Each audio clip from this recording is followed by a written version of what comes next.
परमपिता परमात्मा सर्व सृष्टि के रचनहार कबीर परमेश्वर जी, ये हम सभी आत्म एहसास हो रहा है, क्योंकि एक प्रश्नवाचक चिन्ह आज तक किसी से हट नहीं पाया कि हम क्यों मरते हैं, क्यों जन्मते हैं।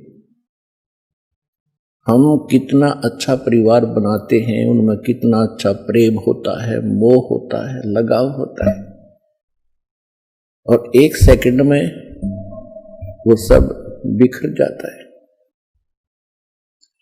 इसके विषय में हम कभी चिंतित होते हैं तो फिर सोच लेते हैं कि सभी के साथ हो रहा है। ये एक परंपरा मान ली हमने कि ऐसा तो होगा ही होगा, पर ये काम तो करते ही रहो। कौन सा कार्य करते रहो? कोठी बनाओ, बंगले बनाओ, कार बड्डी लो और मर जाओ। ये कौन सा कार्य था? ये सभी हमारे साथ जो घटनाएं घट रही हैं, आप प्रतिदिन देखते हो, किसी ना किसी गांव में या किसी घर में अपने खुद को भी बहुत सी ऐसी घटनाओं से हमारा पाला पड़ा है। तो ये सब हो क्यों रहा है? तो उसके लिए परमात्मा हमें स्वयं आकर के ज्ञान कराते हैं कि आप इस गलत लोक में आ गए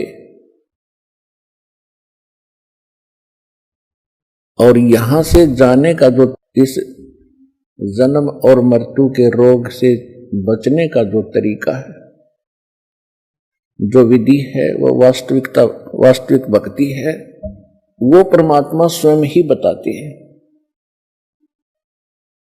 और उसके लिए वो स्वयं सशरीर वहां से आते हैं जहां परमात्मा रह रहे हैं।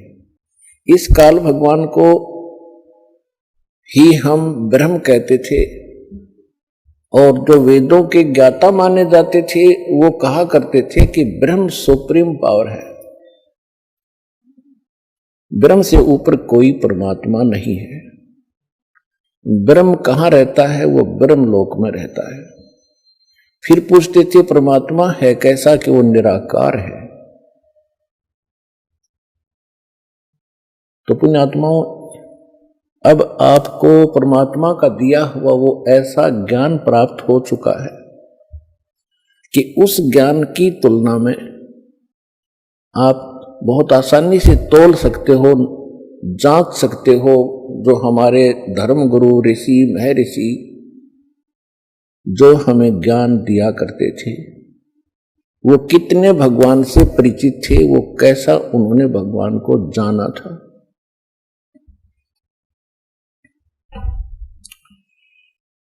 और परमात्मा ने आकर जो ज्ञान दिया है वो हमारे सदग्रंथों में पहले ही विद्यमान था।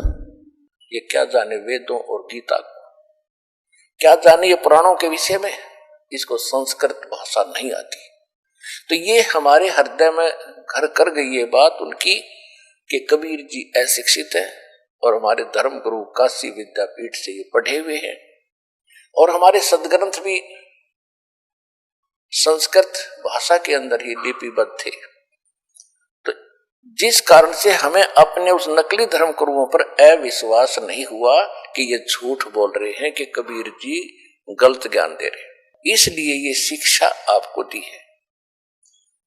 आपको अभी तो शिक्षा का जो उद्देश्य है यही मान रखा है कि ज्यादा से ज्यादा कमाई करूं, धन जोड़ूं, कोठी बनाऊं और कार लूं, अपना बेटा बेटी को पढ़ाऊं, ये उच्च अधिकारी लगे, घनी माया जोड़ें। और जिसमें आपको तो दास आज वचन बोल रहा है कि ये शिक्षा परमात्मा ने आपको दी है, और इस शिक्षा ने आपको इतनी हानि कर दी है आप अंदाजा नहीं लगा सकते। केवल आपने रोजी रोटी को ही उत्तम मान लिया। ये रोजी रोटी तो परमात्मा, आज से पिछले इतिहास देखो, हमारे दादे परदादे वो भी अपना टाइम पास कर गए, जो भले ही झोंपड़ियों में रहे हो, लेकिन कितनी शांति थी, कितने निरोग रहते थे, कितनी बुराइयां नाम मात्र भी नहीं थी। और आज आप देख रहे हो, जहां इस माया का प्रवेश हो जाता है वहां जीव चैन से नहीं रह सकता। रात रंट दिए, इंटरनेट बना दिया, मोबाइल बना दिए, इलेक्ट्रॉनिक ये टीवी चैनल बनवा दिए, डीवीडी और सीडी बनवा दी, एक छोटी सी चिप बनवा दी जिसमें 100 घंटे का सत्संग आ जाता है, मैटर आ जाता है। तो इतना अज्ञान हो चुका था, उस अज्ञान को हटाने के लिए परमात्मा ने ये सुविधाएं दी आपको। और उसका ये परिणाम है कि आज आप वो बातें सुन रहे हो जो भगवान 600 वर्ष पहले सुनाया करते थे और मार खाया करते थे।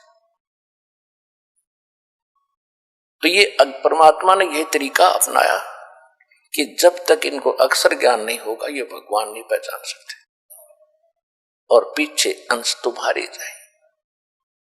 ऐसा वचन हर मोय दीजै, तब संसार गवन तुम कीजै।